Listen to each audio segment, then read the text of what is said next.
기도하겠습니다. 성부와 성자와 성령의 이름으로 아멘. 은총이 가득하신 마리아님 기뻐하소서. 주님께서 함께 계시니 여인 중에 복되시며 태중의 아들 예수님 또한 복되시나이다. 천주의 성모 마리아님 이제와 저희 죽을 때 저희 죄인을 위하여 빌어주소서. 아멘. 성부와 성자와 성령의 이름으로 아멘. 반갑습니다. 김재덕 베드로입니다. 만나서 반갑습니다.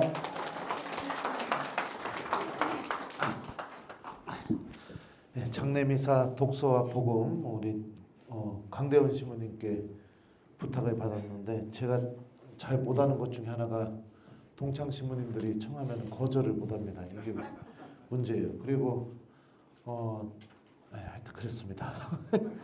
그래서 여러분들하고 같이 장례미사 독서와 복음을 좀 보도록 하겠습니다. 그 우리 장례미사 예식서에 보게 되면은 장례미사 때 시기별로 선택할 수 있는 독서들과 복음들이 굉장히 많이 있습니다.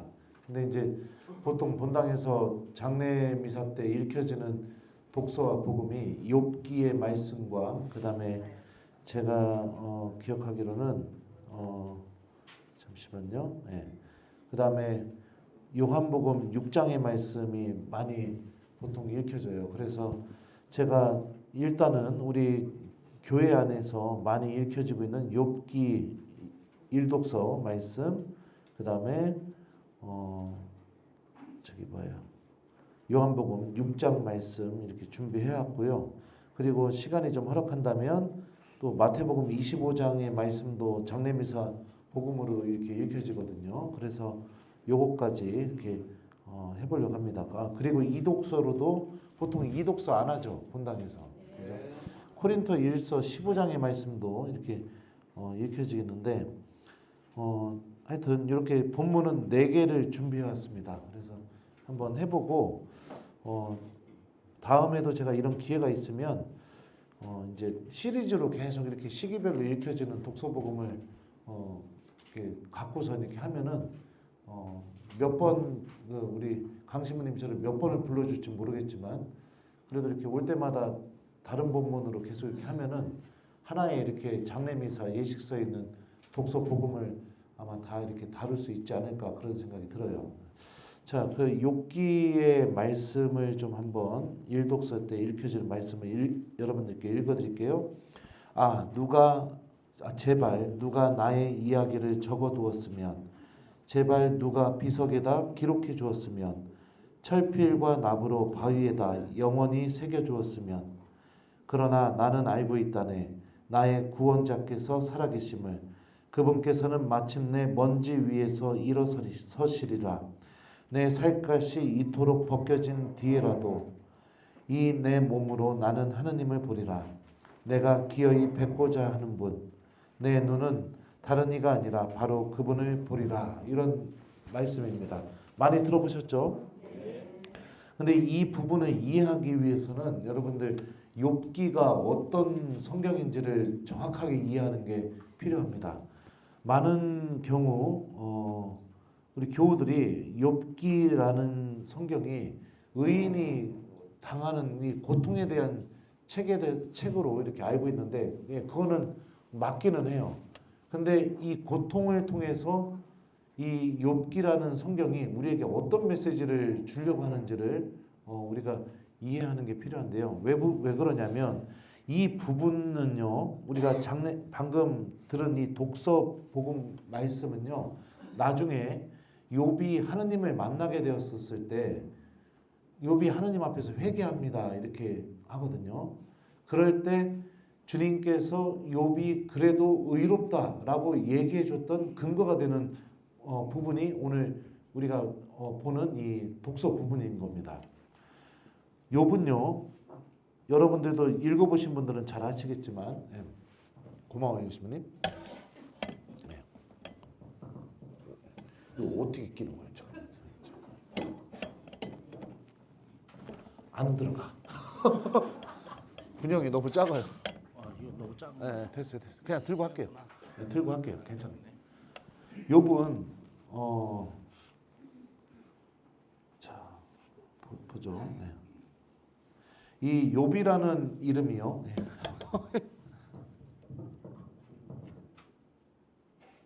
아니, 대충 그냥, 아니요, 내가 들고 할게요. 이렇게 하면 이렇게 제가 들고 할게요, 그냥. 아. 들고 할게요. 예. 제가 그냥 들고. 이것도 안 나와. 여보세요? 그래요. 시간이 지금 없어요. 지금 이제 12시에 밥 먹어야 되니까요. 욥이라는 이름은 히브리식 이름이 아닙니다. 이 히브리 동사 굳이 찾아본다면요, 야합이라는 이 단어에서 파생이 됐는데 이 단어의 뜻은 적이 되다, 뭐 이런 의미를 갖고 있는 단어입니다. 그리고 또 욥은 실존 인물도 아닙니다. 욥기는 지혜 문학 중에 하나고요. 그리고 주인공 욥에게 닥친 재앙, 그리고 그의 고뇌, 항변, 깨달음, 회개, 그리고 믿음의 완성, 이런 식으로 이렇게 욥기라는 책이 구성이 되어 있습니다. 이 욥기를 읽어보시면 아시겠지만 전반부에 1장부터 2장에 나오는 부분이 산문체로 되어 있어요. 하나의 이야기처럼 쓰여져 있고, 그 다음에 42장 7절부터 17절, 여기도 또 하느님과 욥의 만남의 장면인데 여기도 이야기식으로 쓰여져 있습니다. 그리고 그 가운데 있는 전체 부분이 운문, 그러니까 마치 시를 읽는 것처럼 이런 식으로 욥기가 구성이 되어 있습니다. 욥은 우추 땅에 살던 동양인, 이방인으로 소개되어 있고요. 이 성경에서 보통 성경의 하나의 권위, 이방인이 주인공이 되는 경우가 구약 성경에서 그렇게 흔한 경우가 아닙니다. 이 이방인이 주인공이 된 성경이 또 어디에 있느냐? 룻기. 그러니까 이 성경 저자가 이방인을 굳이 성경의 주인공으로 삼았을 경우에는 이 성서 저자의 특별한 의도가 있습니다. 그게 뭐냐면 욥을 주인공으로 삼음으로써, 다시 말하면 이방인을 주인공으로 삼음으로써 이 메시지가 유다인뿐만 아니라 우리 모두를 포함해서 시대와 국적을 초월한 모든 신앙인을 대상으로 하고 있고, 욥기라는 성경이 다루고 있는 주제 자체가 무엇이냐면 의인이 당하는 고통, 그리고 의인이 고통당하게 될 때 하느님께서는 어떤 걸 선택하시느냐? 침묵. 그러니까 의인이, 그러니까 아무 잘못도 안 한 사람이 하느님과 올바른 관계를 맺고 있는 사람이 그냥 당하는 이 고통 앞에서 하느님께서 침묵을 지키고 있는 이 모습, 그러니까 이 메시지에 대한 진지한 고민과 성찰로 모든 사람들을 초대하고 있다, 이런 의도가 담겨 있다라고 이렇게 이해하시면 좋을 것 같아요. 욥이 고통을 당하게 된 고통의 원인을 욥기는 어떻게 우리에게 제시하고 있냐면요, 어느 날 사탄이 세상을 둘러보고 나서 하느님께 돌아오게 되니까 하느님이 말씀하셔요. 너는 욥을 보았느냐? 욥처럼 나에게 이렇게 잘하는 사람이 없다. 그러니까 사탄이 뭐라고 얘기하느냐? 당신께서 모든 은총을 베풀어 주시니까 욥이 그렇게 하는 거다. 그가 갖고 있는 것을 다 거두어 간다면 그도 당신께 등을 돌리게 될 거다. 이렇게 얘기하면서 욥의 고통이 시작이 되게 됩니다. 그러면 우리가 또 생각해 볼 수 있는 게 뭐냐면, 하느님이 사탄하고 내기해서 고작 그 이유 때문에 의인이 고통을 받게 되는가? 이런 질문을 던질 수 있습니다. 근데 욥기가 이야기하고자 하는 진정한 메시지는 그런 의도가 아닌 거죠. 중요한 건 뭐냐면은 전지전능하신 하느님께서 욥이 당하게 되는 모든 고통을 알고 계셨고 주관하고 계셨고, 그리고 당신께서 그 고통 전체를 기억하고 계시기 때문에 피상적으로는 사탄과의 대화를 통해서 하나의 내기처럼 이렇게 문학적으로 표현이 됐지만, 욥이 처음부터 마지막까지 겪게 되는 이 모든 고통을 주님께서 기억하고 계시다. 이게 중요한 메시지인 거죠. 그리고 또 욥이 당하는 이 고통은 하느님께서 허락하신 일이라는 겁니다. 욥은요, 첫 부분에 나오는 것처럼 우리가 참 감탄할 정도의 믿음을 갖고 있는 사람이었습니다. 자기 재산, 자녀들 다 잃어버리게 되고 죽게 되게 되자 욥은 뭐라고 얘기하죠? 주님께서 주셨던 것 주님께서 도로 가져가시니 주님께서 찬미 받으소서 이래요. 예. 그러니까 도저히 인간으로서 야 어떻게 이렇게 할 수 있을까? 그렇게 감탄할 정도의 믿음을 갖고 있었습니다. 근데 욥이 사탄이 이제 하나님께 또 얘기를 해요. 어떻게 하느냐? 그의 몸을 건들기 시작하게 된다면 그는 반드시 당신께 욕을 하게 될 거다. 그래서 몸을 건드는 것까지 하나님이 허락을 하십니다. 그러자 욥은 자신의 몸이 이제 병들어가기 시작하게 되니까 그때부터 이제 고통 속에서 울부짖기 시작합니다. 그러면서 세 명의 친구들이 등장하게 되고요. 세 명의 친구들이 욥과 대화를 하는 과정에서 욥이 그 중간에 있는 거의 전체 메시지라고 볼 수 있습니다. 얘기를 해요. 전통적인 인과응보 사상에 입각해서 욥에게 세 명의 친구들이 계속 얘기합니다. 유다인들의 사고방식에서 상선벌악이라고 하죠. 그러니까 내가 의로운 일을 하게 되면 하느님께 상을 받고 죄를 저지르게 되면 벌을 받게 된다. 네가 이렇게 병을 얻은 것은 분명히 무엇인가 죄를 저질렀기 때문에 벌을 받게 되는 것이다. 그러면서 이렇게 욥에게 이야기를 해요. 이런 관점에서. 근데 욥도 얘기하는 포인트가 뭐냐면 나는 죄를 저지르지 않았다. 나는 지금까지 의롭게 살아왔고 하느님께 성실한 믿음을 드렸다. 그런데 내가 왜 고통받아야 되는가? 이 이야기입니다. 나중에 하느님께서 욥에게 나타나게 되었을 때 후반부에 가면은요 질문을 막 던집니다. 내가 세상을 창조할 때 너는 어디 있었느냐? 바다에 경계를 지어서 너 물은 여기까지만 와야 된다. 이렇게 얘기할 때 너는 어디 있었느냐? 이러면서 막 우리가 막 왜 이런 질문을 던지지 이렇게 할 정도로 그냥 막 욥에게 그냥 세상 창조 때부터 시작해서 당신의 모든 섭리가 세워지게 되는 그 과정 안에서 도대체 너는 그때 어디 있었느냐? 이런 질문들을 막 던져요. 그러니까 욥이 그 질문들을 받고 나서 어떻게 하느냐? 하느님 앞에서 입을 막아버리게 됩니다. 침묵을 지키게 되죠. 그리고 나서 나중에는 욥이 어떻게 하느냐? 하느님께 회개한다고 얘기를 합니다. 회개한다고. 자, 그러면은 그리고 또 하나님께서는 욥에게 그때 욥에게 나타나셨을 때 마지막에 어떻게 하느냐? 욥의 친구들한테도 하느님께서 꾸짖기 시작하세요. 그러면 우리가 여기서 생각해 볼 수 있죠. 도대체 무엇 때문에 욥은 회개한다고 얘기하는 것이고 또 도대체 욥의 친구들은 무엇을 잘못 생각했기에 하느님께 꾸지람을 듣게 될까요? 욥의 친구들은요 어떻게 생각했냐면 전형적인 인과응보의 관점에서 하느님과의 관계를 생각한 거예요. 내가 믿음을 잘 지키면 하느님께서는 상을 주시고 내가 잘못을 하면 하느님께서 벌을 주신다. 이 관점에서 이 벌어진 현상을 바라보게 된 겁니다. 근데 인과응보의 관점으로 바라보는 것 자체가 이것도 잘못됐다는 겁니다. 하느님의 자유의지를 침범하는 겁니다. 왜요? 내가 믿음을 잘 지킨다 하더라도 하느님께서 우리들의 관점으로 볼 때 상을 주시지 않으실 수도 있습니다. 성경은요 처음부터 이런 하느님의 모습을 보여줘요. 왜요? 믿음을 잘 지켰던 아브라함에게 하느님께서 뭐를 요구하셨죠? 이삭을 제물로 바치라고 했습니다.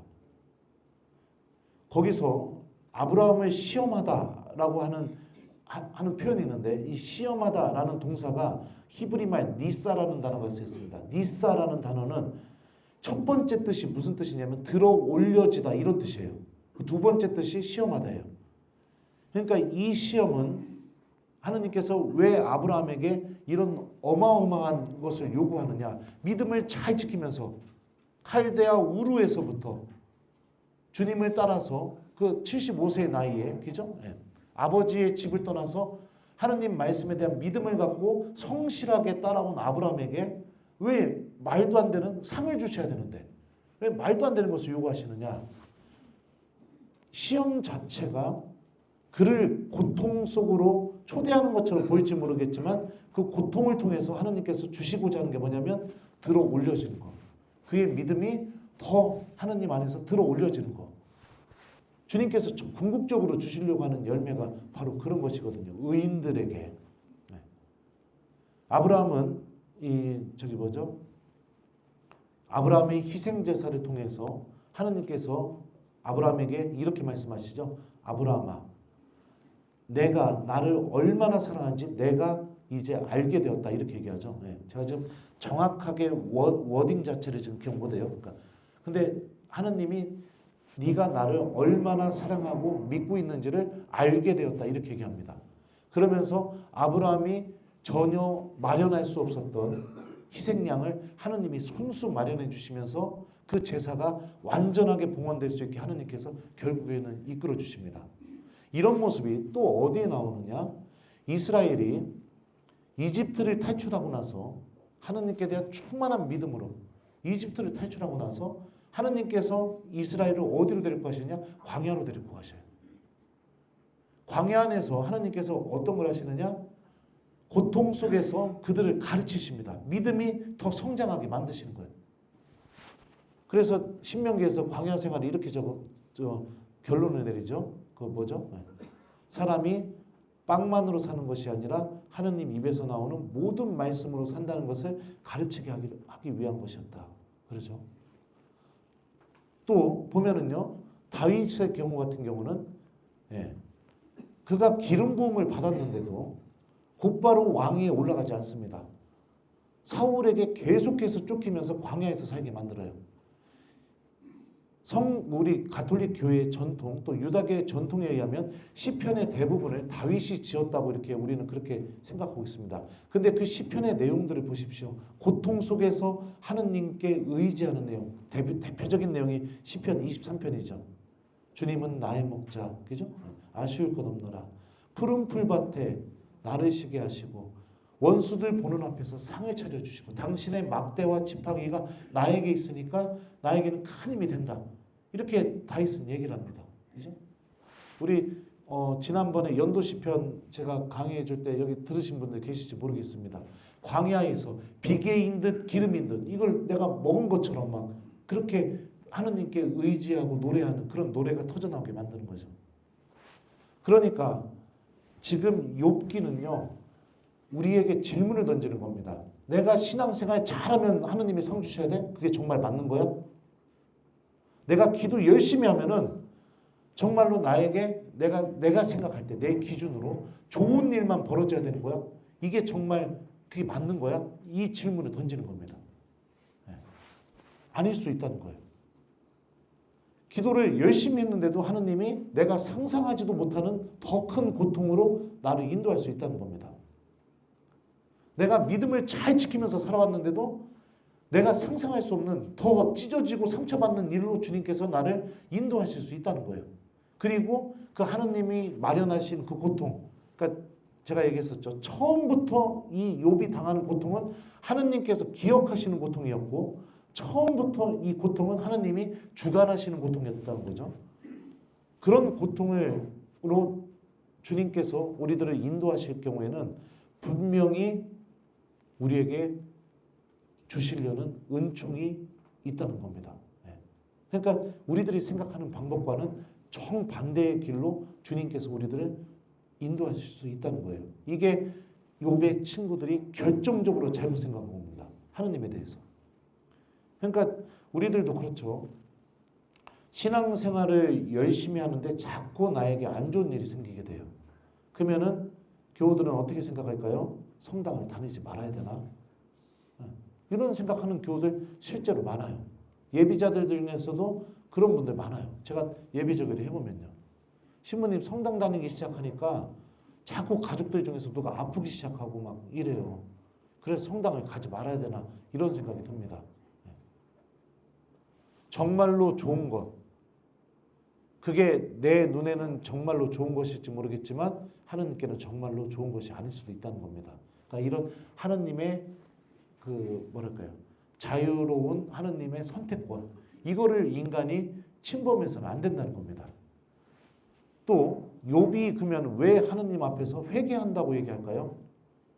욥은 하느님께 이 욥기 읽어보시면 알겠지만 친구들이 하나씩 이야기할 때마다 그러니까 너 생각을 해봐라. 하느님께서는 까닭없이 우리들에게 벌을 내리지 않으신다. 분명히 네가 잘못을 했기 때문에 악인들에게 벌받는 그 벌이 너에게 내려지는 것이다. 이렇게 얘기했을 때 욥은 계속해서 얘기해요. 나는 의로웠고 하느님께 성실한 믿음을 드렸고 나는 지금까지 주님을 욕되게 해본 적이 없다. 이렇게 대부분의 내용들이 그런 내용들이에요. 근데 왜 욥은 회개한다고 할까요? 욥이 하느님 앞에서 의롭다고 주장하는 것도 잘못했기 때문입니다. 왜요? 내가 믿음을 아까 얘기랑 똑같은 거예요. 믿음을 잘 지키면 하느님이 항상 나에게 좋은 걸 주셔야 된다. 내가 생각하는 좋은 것을 주셔야 된다. 이것도 잘못했다는 거예요. 하느님께서 준비하신 좋은 것 그것이 우리들의 관점에서 아픈 것일 수도 있다는 겁니다. 이게 욥기가 우리에게 던지는 메시지인 겁니다. 근데 그래서 욥기 13장을 보면은 이렇게 욥이 얘기합니다. 나는 소송을 준비하였네. 내가 정당함을 나는 알고 있다네. 나와 소송을 벌일 자 누구인가? 이거 지금 누구한테 하는 말일까요? 하느님한테 하는 말이에요. 하느님한테 소송 걸겠다고. 주님 제가 도대체 뭘 잘못했습니까? 뭘 잘못했길래 제가 이 고통을 겪으면서 살아야 됩니까? 그러면 그동안 제가 믿음 지키면서 살아왔던 저의 이 삶은 도대체 뭐가 되는 겁니까? 당신 앞에서 이러는 거예요 지금. 나오십시오. 저랑 한번 따져봅시다. 네. 여러분들도 분명히 신앙생활을 통해서 경험해봤을 겁니다.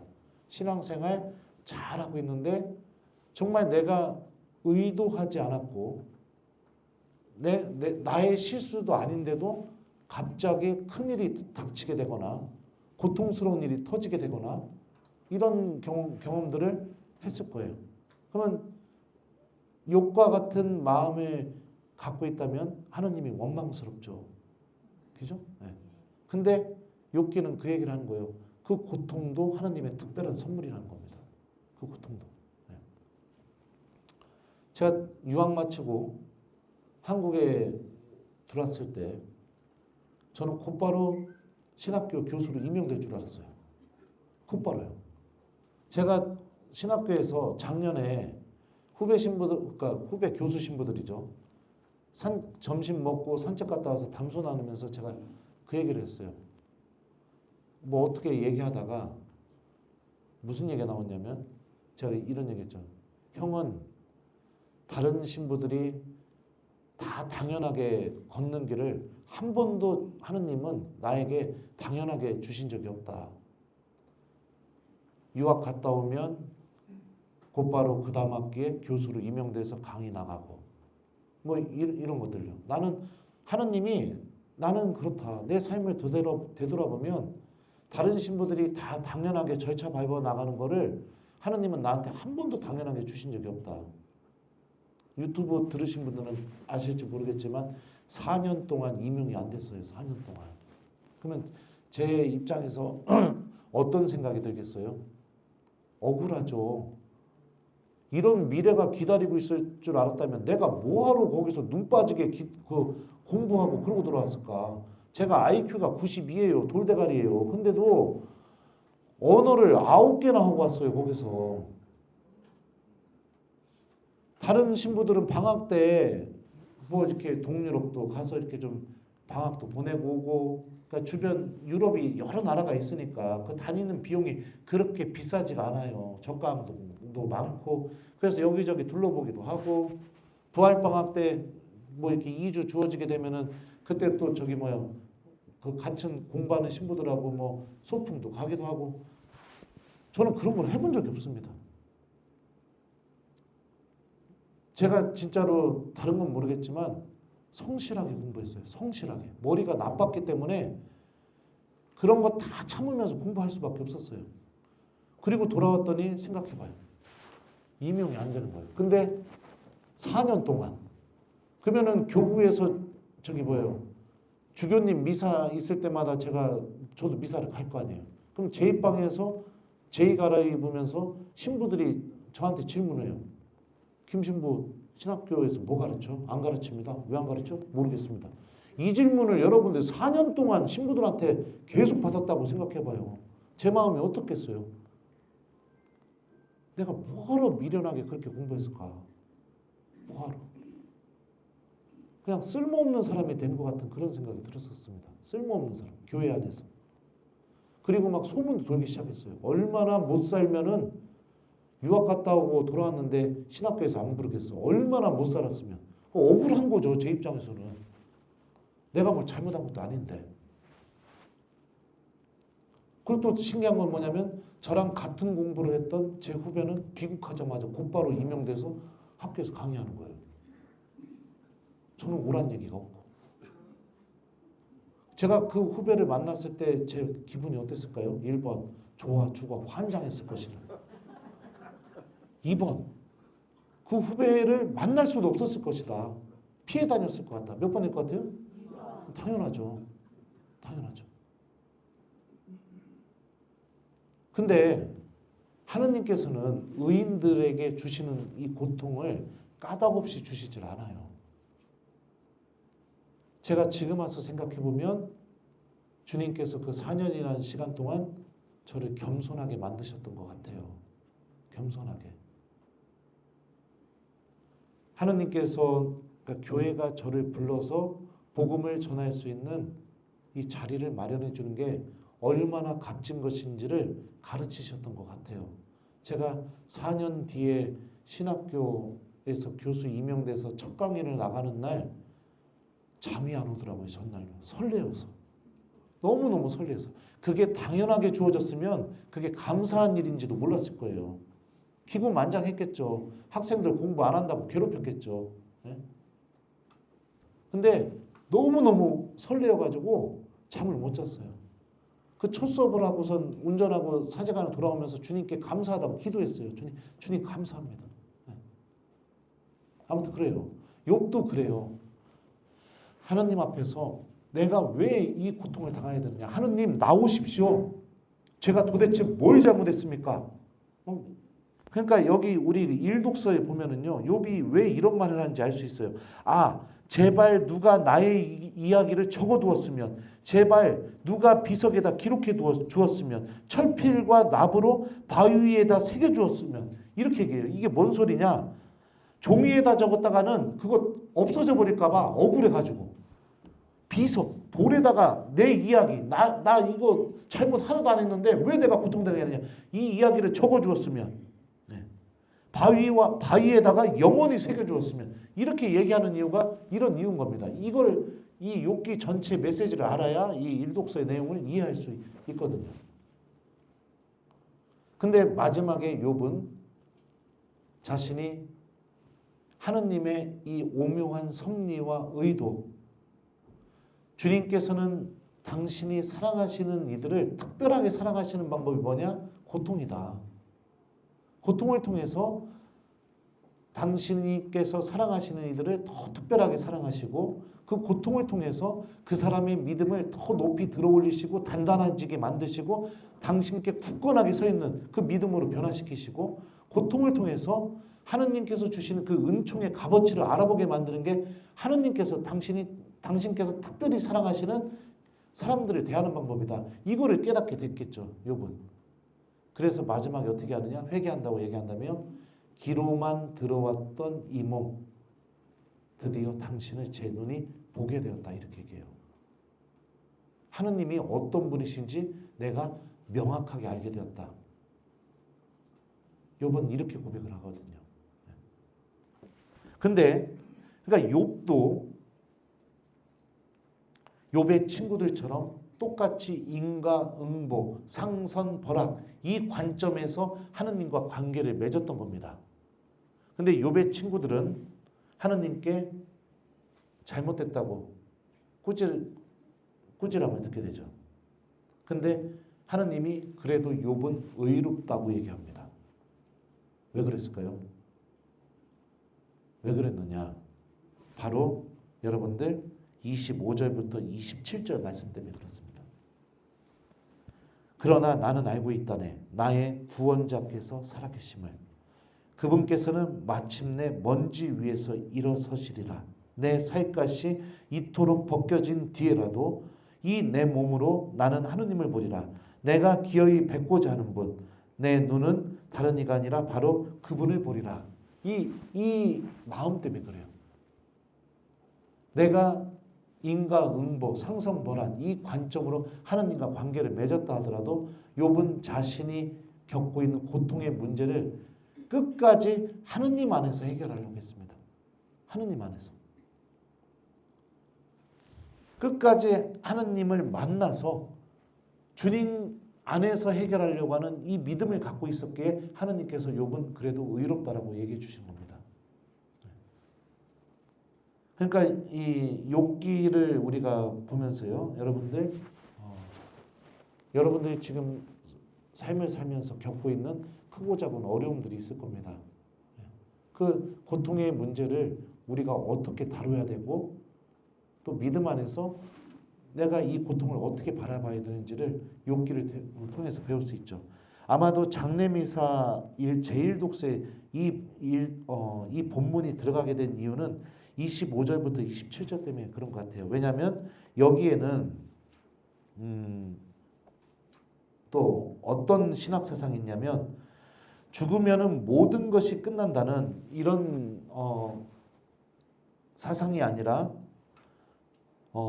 죽음을 통해서 우리가 하느님을 만나게 된다는, 그러니까 특히 이 내 몸으로 나는 하느님을 보리라 라는 이 표현이 뭐냐면 육신의 부활, 이런 신약 성경에서 드러나게 되는 이런 신학의 마치 예표처럼 이 부분 안에 메시지가 들어있기 때문에 아마도 장례미사 제1독서 말씀으로 들어가게 된 것 같습니다. 이 내 몸으로 나는 보리라, 하나님을 보리라. 초기 그리스도교인들은요, 이 구절을 육신의 부활에 대한 믿음의 서곡으로 또 죽음을 이기실 구원자에 대한 예시로 이렇게 이 말씀을 이해했었습니다. 이 내 몸으로라는 이 표현은요, 아마도 온전한 정체성을 갖고 존재하는 인간 전존재를 뜻하는 것이죠. 그러니까 우리가 고통 속에서 또 죽음을 통해서 하느님을 만나게 될 때는 나의 전 존재를 그대로 들고 하느님께 간다는 것을 의미합니다. 육신의 부활에 대한 믿음은 하느님과 일치하는 삶 안에서 일어나는 실제적 체험을 전제하고 있고요. 이는 불멸의 영혼에 대한 비히브리적 사고의 실체가 없는 관념적 방식과는 아주 대조를 이루게 됩니다. 그래서 육신의 부활에 대한 이 믿음은 불멸성을 인간 본성에 내재하는 당연한 것으로 생각하는 그 생각을 배제하고 하느님께서 이루시는 새로운 창조의 지구한 행동을 그 전제 조건으로 하고 있습니다. 왜냐하면 우리 육체는 썩어버리거든요. 버려서 없어지게 되지만 하느님을 만나게 될 때는 그 없어져 버린 그 육체가 새로운 육체로 변화되어서 주님을 만나게 되기 때문에 그렇습니다. 이 새로운 육체에 대한 얘기가 코린토 1서 15장의 말씀이 이독서로 나오게 됩니다. 근데 이거는 장례미사 때 읽혀지지는 대부분 이독서까지는 안 읽죠. 근데 제가 이 부분만 말씀만 좀 읽어드릴게요. 자, 내가 여러분에게 신비 하나를 말해 주겠습니다. 우리 모두 죽지 않고 다 변화될 것입니다. 순식간에 눈 깜빡할 사이에 마지막 나팔 소리에 글이 될 것입니다. 나팔이 울리면 죽은 이들이 썩지 않는 몸으로 되살아나고 우리는 변화할 것입니다. 이 썩는 몸은 썩지 않는 것을 입고 이 죽는 몸은 죽지 않는 것을 입어야 합니다. 이 썩지 않는 몸이 썩지 않는 것을 입고 이 죽는 몸이 죽지 않는 것을 입으면 그때에 성경에 기록된 말씀이 이루어질 것입니다. 승리가 죽음을 삼켰다. 죽음아, 너의 승리가 어디 있느냐? 죽음아, 너의 독침이 어디 있느냐? 죽음의 독침은 죄이며 죄의 힘은 율법입니다. 우리 주 예수 그리스도를 통하여 우리에게 승리를 주시는 하느님께 감사드립니다. 여기서 바오로 사도가 얘기하는 게 뭐냐면 우리 육체는 썩어버릴 육신이에요. 근데 어떻게 하느냐? 썩지 않는 새로운 육체를 입는다는 겁니다. 옷 입듯이 입게 된다는 거예요. 또 죽지 않는 새로운 육체를 옷 입듯이 입게 된다는 거예요. 그러니까 육신의 부활에 담겨 있는 중요한 사상 중에 신학적 메시지 중에 하나가 뭐냐면요. 우리가 육신의 부활이 일어나게 될 때 하느님께서 새로운 창조를 우리들 안에서 해나가신다는 이 중요한 신학적인 사상이 이 안에 담겨 있다는 거죠. 바오로는요.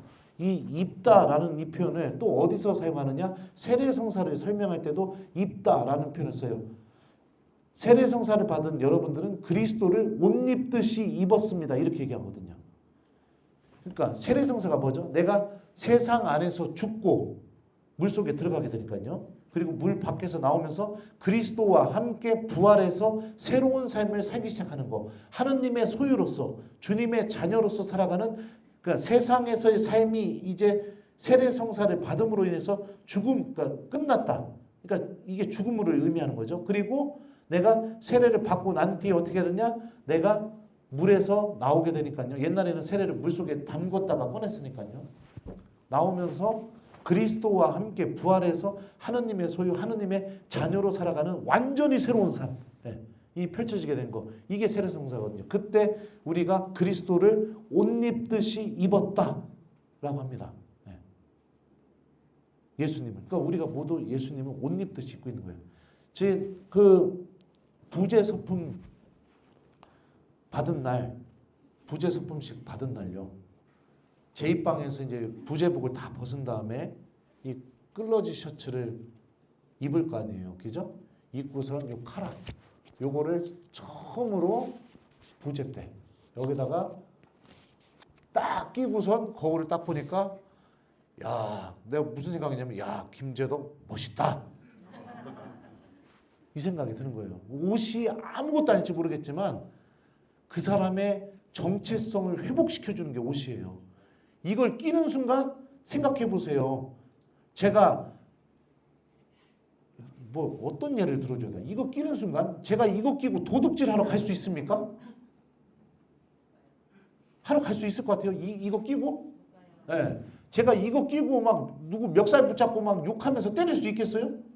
네. 제가 이거 끼고 자매님들이 그렇게 절 좋아하는데 자매님 나랑 밤에 따로 만납시다. 네, 이렇게 할 수 있겠어요? 네. 이거 끼고 있으면 못해요. 그죠? 네. 저도 사람이니까 여러 가지 욕망들과 욕심들이 올라오겠죠. 하지만 이걸 끼고 있으면 제가 그리스도의 사람으로서 예수님의 사제로서 그 삶을 성실하게 살아가려는 정체성이 회복이 되죠. 세례성사가 그렇다는 거예요. 그런 것처럼 죽음도 어떤 의미 있느냐? 우리가 죽지 않는 새로운 육체를 다시 입는 겁니다. 마치 세례 때처럼. 그리고 썩지 않는 새로운 육체를 다시 입는 거예요. 마치 세례처럼. 왜 그러느냐? 하느님 나라가 영원한 생명이 주어지는 나라이기 때문에 그렇습니다. 장례 미사 때 이 독서가 읽혀진다는 것은 무슨 의미가 있을까요? 지금 우리가 기념하는 이 죽음이 단순히 슬퍼하고 그냥 막 한탄하고 세상이 다 끝나버릴 그런 성질의 것이 아니라 이 고인이 이 교우가 이제 그리스도 안에서 마치 우리가 세례성사 때 예수님을 옷 입듯이 입었던 것처럼 하느님 나라에 들어갈 새로운 영광의 육체, 그 육체를 입게 될 사람이라는 것을 우리가 기억하는 거죠. 그죠? 네. 그리고 일독서의 메시지를 통해서 우리가 생각해 보면, 그러니까 일독서는 본질적으로 욥기의 신학 전체 중에 일부분이긴 하지만 그거를 배제하고 우리가 일독서에 나온 본문만 가지고 본다면 독서자가 고인에게 들려주는 거죠. 하느님에 대한 믿음을 끝까지 붙들고 있어라. 욥처럼 기어이 주님을 뵙고야 말겠다. 우리 믿음의 본질이 이거다. 이거를 고인에게 들려주는 거죠. 그러니까 아마도 장례미사 독서가 이렇게 배열된 이유가 이런 이유 때문에 배열이 되지 않았을까. 전례학자들이요 이렇게 배열시키지 않았을까 그런 생각이 듭니다. 그래요. 아무튼 그래서 여러분들 독서 말씀 두 개를 좀 이렇게 아주 간단하게 이렇게 좀 우리가 살펴봤습니다. 특히 여러분들 이 독서 고린도 1서 말씀인데요. 여기서요. 자, 내가 여러분에게 신비 하나를 말해주겠습니다. 우리 모두 죽지 않고 다 변화될 것입니다.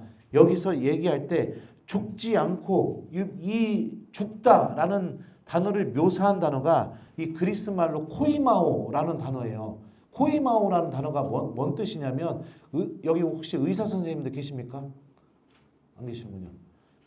여러분들 의학들 그러니까 병원 드라마 보면은 코마 상태다 들어보셨어요? 코마 상태가 뭐예요? 의식이 없는 상태. 네. 그게 코마 상태죠. 이 코이마오라는 단어에서 온 말이에요. 그러니까 원래 바오로 사도가 여기서 죽다라는 단어를 쓰지 않고 잠들다를 의미하는 코이마오라는 단어를 쓴 거예요. 그리스도인들에게 죽음이라는 것은요, 모든 것이 끝나는 그 점점이 아니라 잠들어 있는 상태인 거예요. 잠들어 있는 상태, 신학적으로. 왜요? 잠들어 있다가 주님께서 우리들을 부활시킬 때 우리가 깨어나는 겁니다. 그리고 주님을 만나게 되는 거예요. 만나서 어떻게 될까요?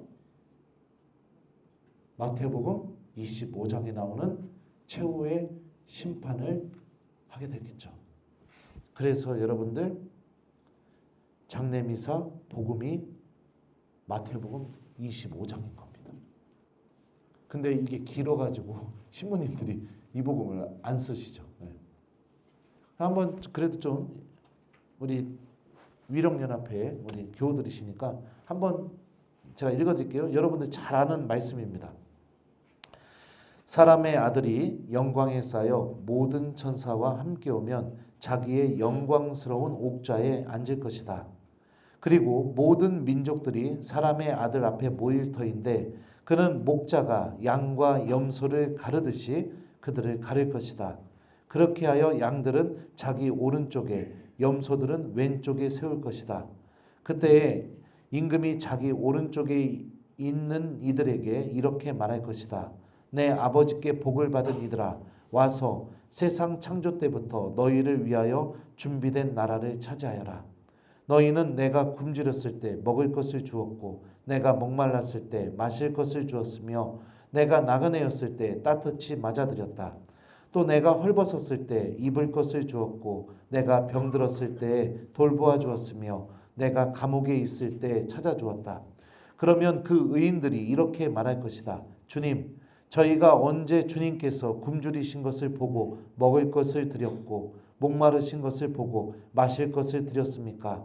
언제 주님께서 나그네 되신 것을 보고 따뜻이 맞아드렸고 헐벗으신 것을 보고 입을 것을 드렸습니까? 언제 주님께서 병드시거나 감옥에 계신 것을 보고 찾아가 뵈었습니까? 그러면 임금이 대답할 것이다. 내가 진실로 너희에게 말한다. 너희가 내 형제들인 이 가장 작은 이들 가운데 한 사람에게 해준 것이 바로 나에게 준 것이다. 그때 임금은 왼쪽에 있는 자들에게도 이렇게 말할 것이다. 저주받은 자들아, 나에게서 떠나 악마와 그 부하들을 위하여 준비된 영원한 불 속으로 들어가라. 너희는 내가 굶주렸을 때 먹을 것을 주지 않았고 내가 목말랐을 때 마실 것을 주지 않았으며 내가 나그네였을 때 따뜻이 맞아들이지 않았다. 또 내가 헐벗었을 때에 입을 것을 주지 않았고 내가 병들었을 때와 감옥에 있을 때 돌보아 주지 않았다. 그러면 그들도 이렇게 말할 것이다. 주님, 저희가 언제 주님께서 굶주리시거나 목마르시거나 나그네 되신 것을 보고 또 헐벗으시거나 병드시거나 감옥에 계신 것을 보고 시중들지 않았다는 말씀입니까? 그때 임금이 대답할 것이다. 내가 진실로 너희에게 말한다. 너희가 이 가장 작은 이들 가운데 한 사람에게 해주지 않은 것이 바로 나에게 해주지 않은 것이다. 이렇게 하여 그들은 영원한 벌을 받는 곳으로 가고 의인들은 영원한 생명을 누리는 곳으로 갈 것이다. 복음은요, 여러분들 1차적으로 고인에게 선포되는 말씀이겠죠. 장례미사가 죽은 이를 위한 미사니까요. 그리고 2차적으로는 그 고인처럼 죽음을 맞이할 미사에 참석한 모든 교우들을 향해서 선포되는 말씀이겠죠.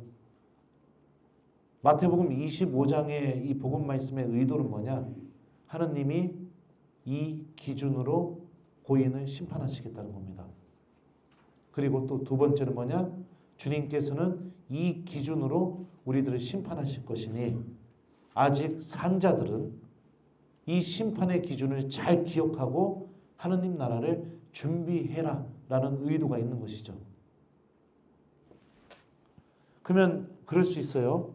신부님, 하느님 너무 무자비하신 거 아니에요? 그래도 용서해 주시고 그래도 자비를 베풀어 주셔야 되는 거 아니에요?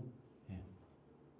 그렇게 생각할지 모르겠지만 성경은요 우리에게 이야기하는 중요한 메시지가 뭐냐면 너의 한평생 네가 첫 숨을 내쉰 순간부터 마지막 내쉰 숨을 내쉴 때까지 하느님의 자비는 언제나 함께 있었다.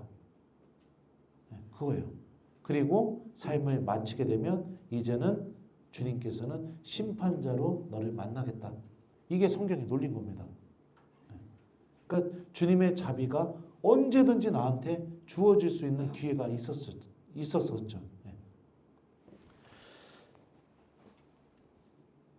병자성사를 주러 가게 되면 참 안타까운 경우들을 맞이할 때가 많이 있습니다. 제가 본당에 있다 보니까요.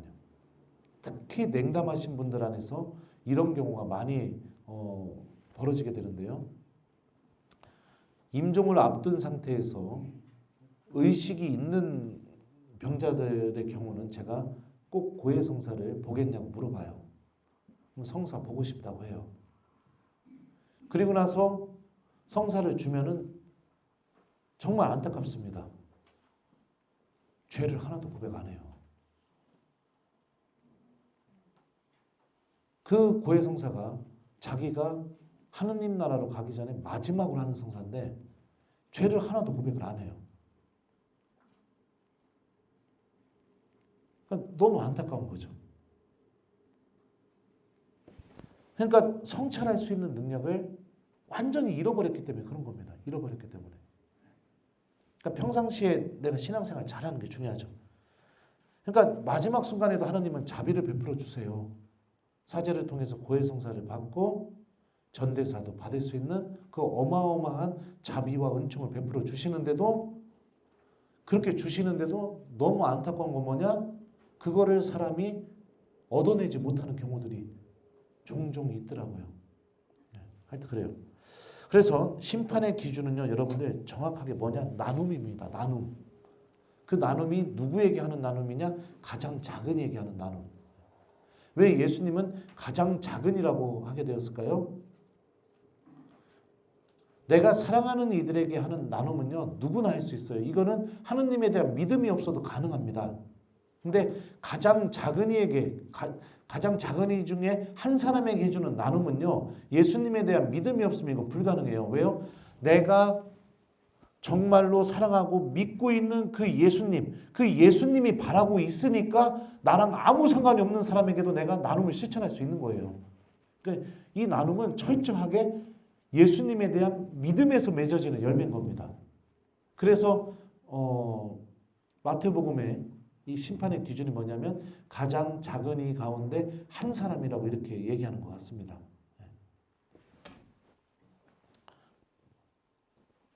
그러니까 여러분들 우리가 이 복음을 통해서 특히 장례미사에 참석한 유가족들, 고인을 제외한 유가족들, 일반 교우들 이 말씀을 잘 들어야 됩니다. 그리고 내 삶을 준비해야 돼요. 신앙생활이란 무엇이냐? 욥처럼 내가 잘 믿었으니까 항상 주님께서 나에게 다 좋은 것만 주셔야 되느냐? 내가 미사 한 번도 안 빠졌으니까 내 자녀들 내 원하는 대학 다 가야 되는 것이냐? 내가 지금까지 성실하게 신앙생활을 해왔으니까 나에게 불행이 닥치면 안 되고 항상 내가 막 뭐 땅을 사기만 하면 막 기도하면 땅값이 막 몇 배로 올라야 되고 막 이래야 되는 것이냐? 그게 아니라는 거예요. 신앙생활이라는 것은 무엇이냐? 본질적으로 무엇이냐? 하느님 나라를 준비하는 삶이 신앙생활이다. 그 준비는 무엇이냐? 내가 소유한 거 나눠줘야 된다. 이거예요. 내 재산 내가 구원받는 데 써야 된다. 이게 장례미사 때 울려 퍼지는 겁니다. 산이들에게. 모아놓고 쌓아두고 그러면서 내 이웃 안에 살아계시는 예수님을 알아보지 못하고 그러면서 살아가는 그 삶 하나님께서 반드시 문제를 삼겠다는 겁니다. 그러니까 얼마나 많은 죄를 저질렀느냐가 아니라 얼마나 나눔을 많이 하였느냐 이게 기준이죠. 그리고 이 심판은 딱 일회성입니다. 일회성. 마지막에 이렇게 얘기하죠. 그들은 영원한 벌을 받는 곳으로 가고 영원한 벌이에요. 의인들은 영원한 생명을 누리는 곳으로 갈 것이다. 저는 이 말씀 보면은요, 진짜 신부 생활비 박봉이지만 그래도 나도 나눔 실천해야겠다 이런 생각 많이 합니다. 실제로 그리고 나눔도 하고 있고요. 그래서 이 25장의 메시지는 그겁니다. 자, 또 이제 장례미사 때 자주 읽혀지는 복음입니다. 요한복음 6장 37절부터 40절 말씀인데요. 아버지께서 나에게 주신 사람은 모두 나에게 올 것이고 나에게 오는 사람을 나는 물리치지 않을 것이다. 나는 내 뜻이 아니라 나를 보내신 분의 뜻을 실천하려고 하늘에서 내려왔기 때문이다. 나를 보내신 분의 뜻은 그분께서 나에게 주신 사람을 하나도 잃지 않고 마지막 날에 다시 살리는 것이다. 내 아버지의 뜻은 또 아들을 보고 믿는 사람은 누구나 영원한 생명을 얻는 것이다. 나는 마지막 날에 그들을 다시 살릴 것이다. 자, 이런 내용입니다. 이 요한복음 6장의 말씀은 생명의 빵에 관한 이 담화 말씀 안에 들어있는 말씀입니다. 요한복음 6장 35절에서 예수님께서 나는 생명의 빵이다 라고 이렇게 말씀하셔요. 성서학자들은 이 첫 번째 예수님의 자기 계시서는 나는 생명의 빵이다. 여기서 생명의 빵이 무엇을 가르치느냐? 예수님의 말씀을 가르친다고 그렇게 해석을 하고 있습니다. 그리고 50절인가요? 거기 보면은요. 두 번째 예수님의 자기 계시 선언이 이루어지게 됩니다. 나는 하늘에서 내려온 살아있는 빵이다. 누구든지 내 살을 먹고 내 피를 마시는 사람은 뭐 이렇게 영원한 생명 얻을 것이라고 이렇게 말씀하시는데요.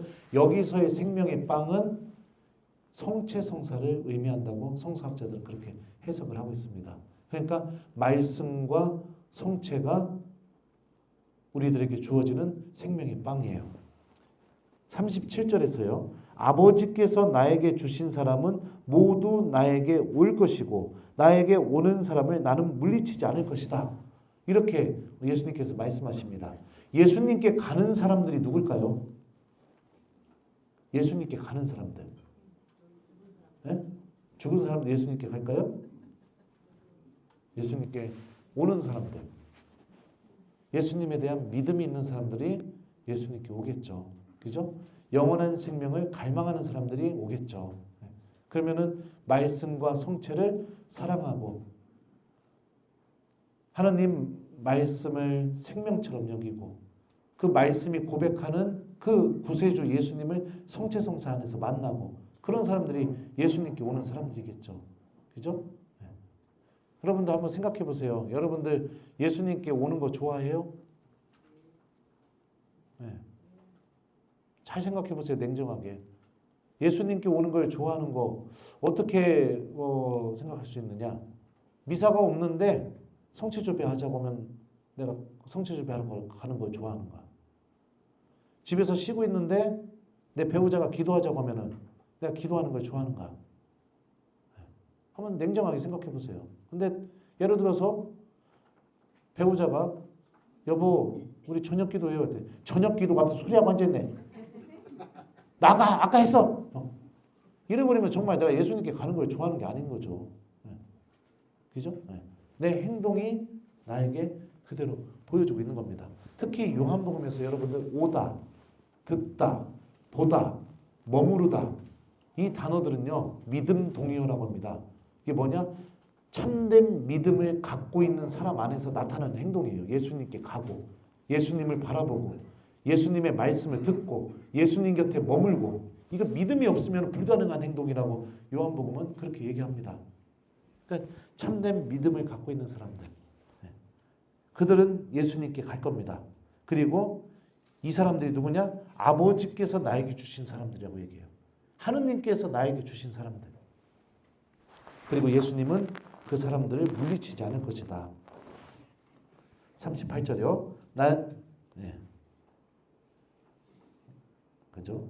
잠깐만요. 나는 내 뜻이 아니라 나를 보내신 분의 뜻을 실천하려고 하늘에서 내려왔기 때문이다. 나를 보내신 분의 뜻은 그분께서 나에게 주신 사람을 하나도 잃지 않고 마지막 날에 다시 살리는 것이다. 자, 하느님 아버지의 뜻이 무엇이냐? 우리 모두를 다 살리는 게 하느님 아버지의 뜻이에요. 우리 모두가 영원한 생명을 다 누리는 게 하느님 아버지의 뜻입니다. 요한복음 3장 16절을 보면 예수님께서 이렇게 말씀하셔요. 하느님께서는 세상을 너무나 사랑하신 나머지 외아들을 내주시어 그를 믿는 사람은 누구나 멸망하지 않고 영원한 생명을 얻게 하셨다. 하느님께서 아들을 세상에 보내신 것은 세상을 심판하시려는 것이 아니라 세상이 아들을 통하여 구원을 받게 하시려는 것이다 라고 얘기하죠. 그러니까 이 하느님께서 우리 모두를 다 살려서 영원한 생명을 주시려는 의도가 뭐냐? 우리들을 너무나 사랑하시는 그 사랑 때문에, 넘치도록 사랑하시는 그 사랑 때문에 우리 모두를 다 살리시려고 하는 것이 하느님 아버지의 뜻이죠. 자, 또 40절을 보면요. 내 아버지의 뜻은 또 아들을 보고 믿는 사람은 누구나 영원한 생명을 얻는 것이다. 나는 마지막 날에 그들을 다시 살릴 것이다. 자, 요한복음 6장이 장례미사 때 복음으로 읽혀지는 이유가 무엇이냐? 저는 이 말씀이 정말로 고인을 위한 말씀이라고 저는 그렇게 생각이 듭니다. 하느님께서 이 고인을 넘치도록 사랑하고 계시고 하느님 아버지의 뜻은 이 고인을 반드시 다시 살려서 고인에게 영원한 생명을 주는 것이 이 하느님 아버지의 뜻이라는 것을 사제가 복음으로써 죽은 이에게, 복음이 뭐예요? 기쁜 소식이잖아요. 그죠? 기쁜 소식으로서 선포해주는 그런 말씀이라고 생각해요. 그러니까 이 죽음이 단순히 영원한 단절이라서 그냥 마냥 슬퍼해야 될 그런 성질의 것이 아니라 유가족들이 이 복음을 통해서 희망을 가질 수 있죠. 왜요? 내 아버지는, 내 어머니는, 내 형제는 이제 이 말씀과 함께 영원한 생명으로 들어가게 된다라는 어마어마한 희망을 가질 수 있죠. 그래서 저는 장례미사 강론 때 그 얘기를 해줘요. 믿음이 없는 유가족들, 비신자인 유가족들도 있잖아요. 여러분들 심심한 위로를 드린다고 그러면서, 하지만 우리 천주교 신앙 안에서는 죽음이 모든 것이 끝나는 순간이 아니라 죽음을 통해 하느님과 함께하는 영원한 생명이 시작되는 순간이다.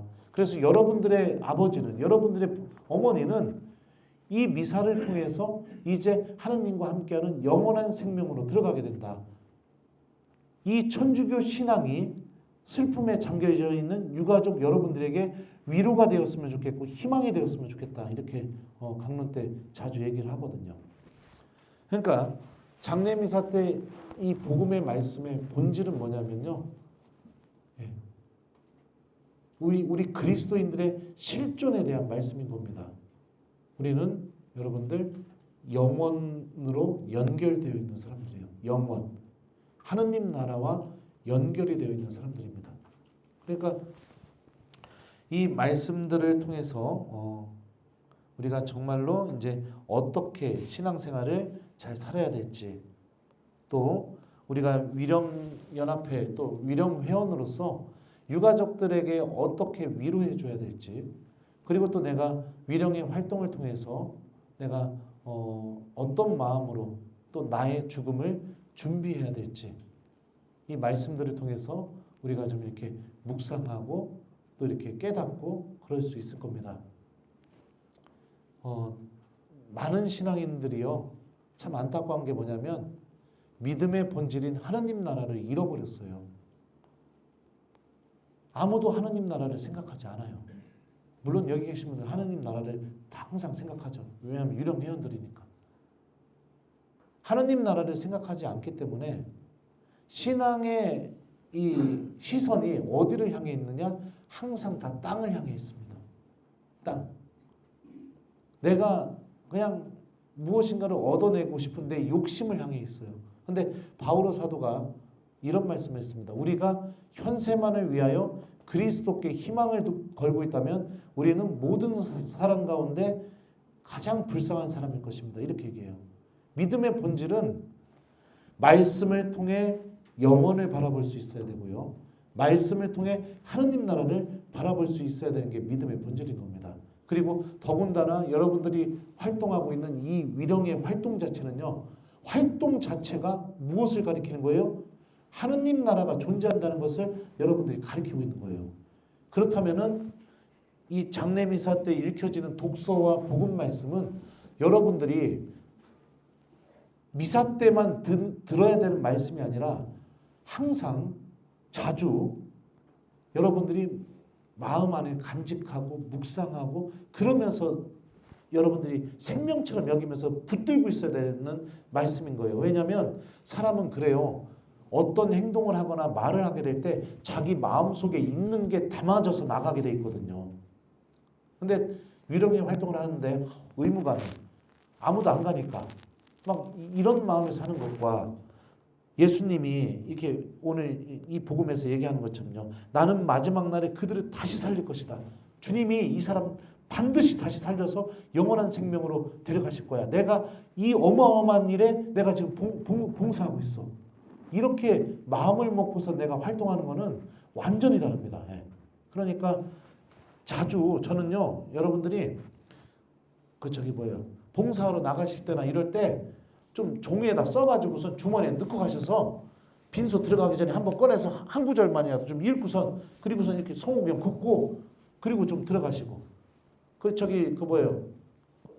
이관 예절을 하러 갈 때도 주머니에다 넣어서 갔다가 이관 예절 하기 전에 좀 한번 읽어보세요.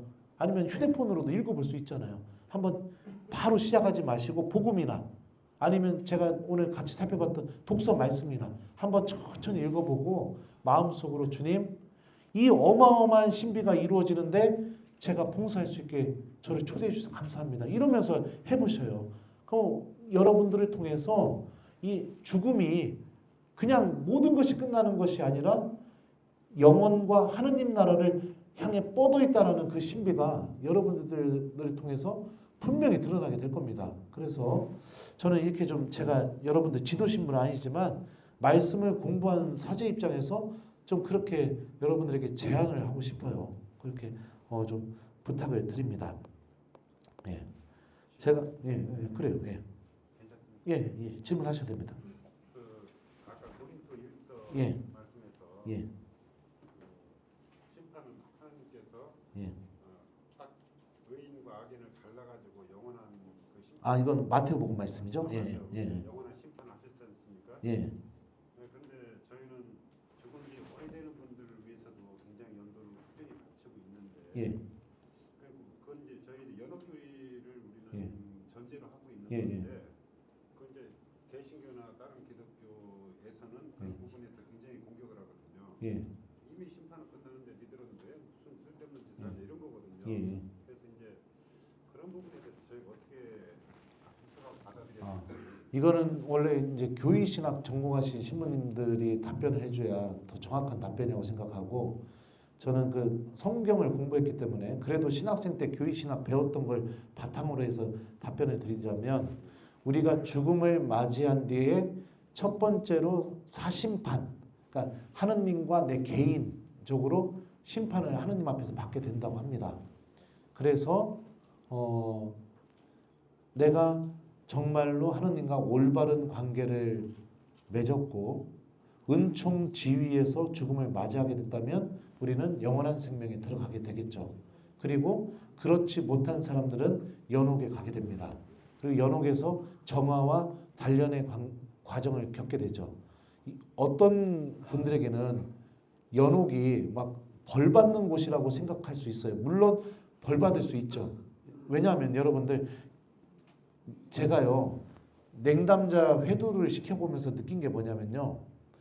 냉담자들이 냉담을 풀고 본당에 돌아오게 됐을 때 가장 위험한 게 뭐냐면요.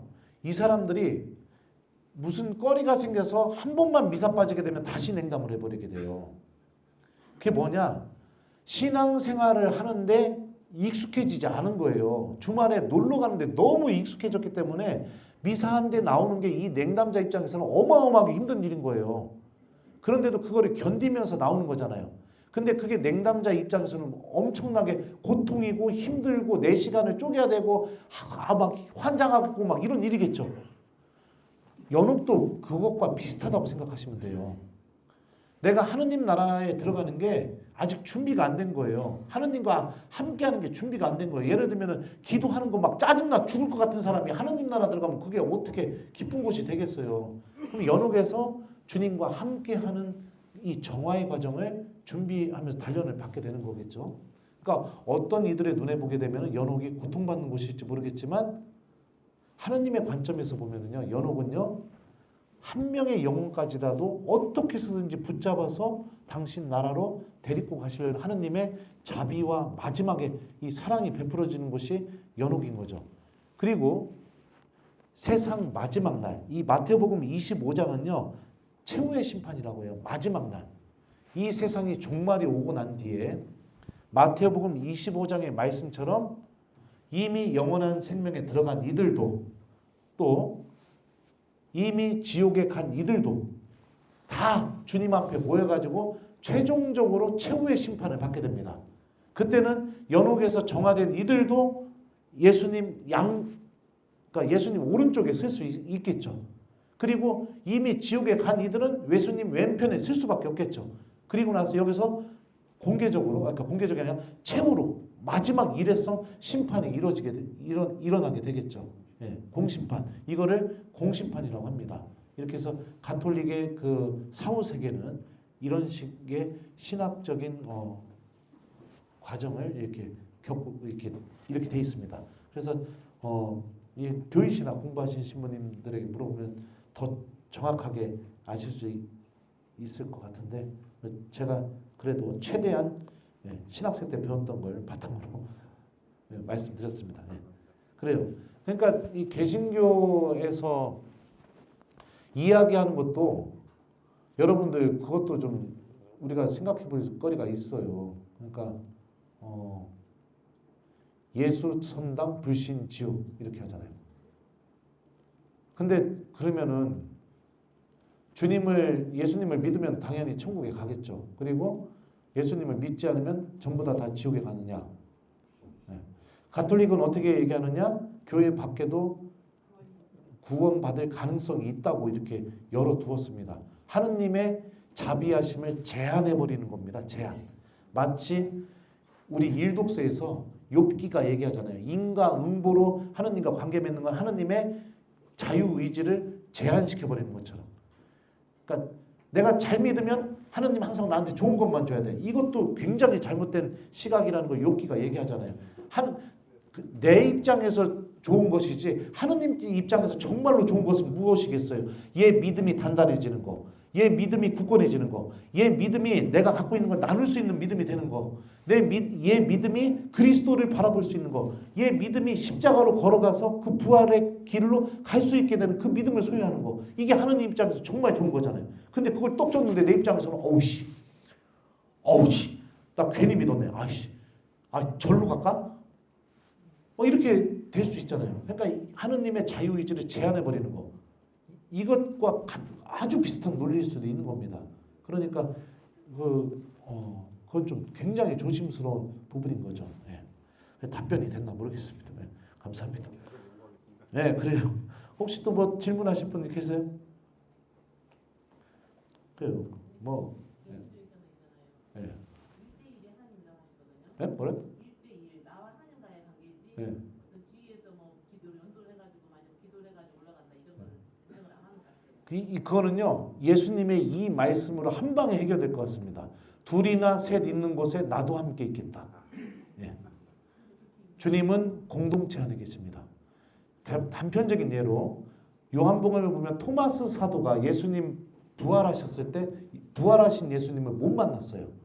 못 만났던 결정적인 이유가 뭐냐? 그가 제자들과 함께 있지 않았기 때문에. 근데 두 번째 발현했을 때는 토마스가 제자들과 같이 있었습니다. 그때 예수님을 만나게 되죠. 그러니까 1대1 개개인적으로 관계를 맺는 하느님이시기도 하지만 하느님은 성경에서 계시된 하느님은요 공동체 안에 현존하고 계시는 하느님입니다. 물론 아브라함의 하느님, 이삭의 하느님, 야곱의 하느님처럼 인간 개개인과 관계를 맺게 되지만 그 관계를 통해서 하느님께서 이루시는 게 뭐냐? 교회 공동체를 이루길 원하세요.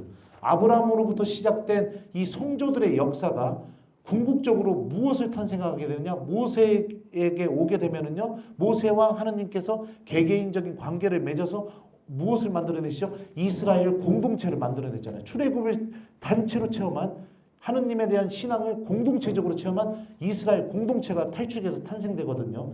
개개인과 관계를 맺는 이유는 뭐냐면은 그 사람이 교회 안에 들어오게 하기 위해서 관계를 맺는 겁니다. 그러니까 하느님은 1대1만의 하느님은 아닌 겁니다. 둘이나 셋 있는 곳에 나도 함께 있겠다. 이거를 기억하시면 될 것 같아요. 또 뭐 궁금한 거 있으세요? 그러면 어떻게 이 강의는 들을만 했습니까? 네, 그래요. 고맙습니다. 이렇게 부족한 저를 이렇게 항상 이 연도 위령연합회에서 이렇게 불러주셔가지고 감사할 뿐입니다. 동기 잘 둬가지고 저도 이렇게 여러분들 앞에서 이렇게 강의할 수 있게 된 것 같아요. 우리 강대원 신부님 열정도 굉장히 크고요. 말씀도 참 재밌게 하시고 신부님 속도 깊으시고 그래요.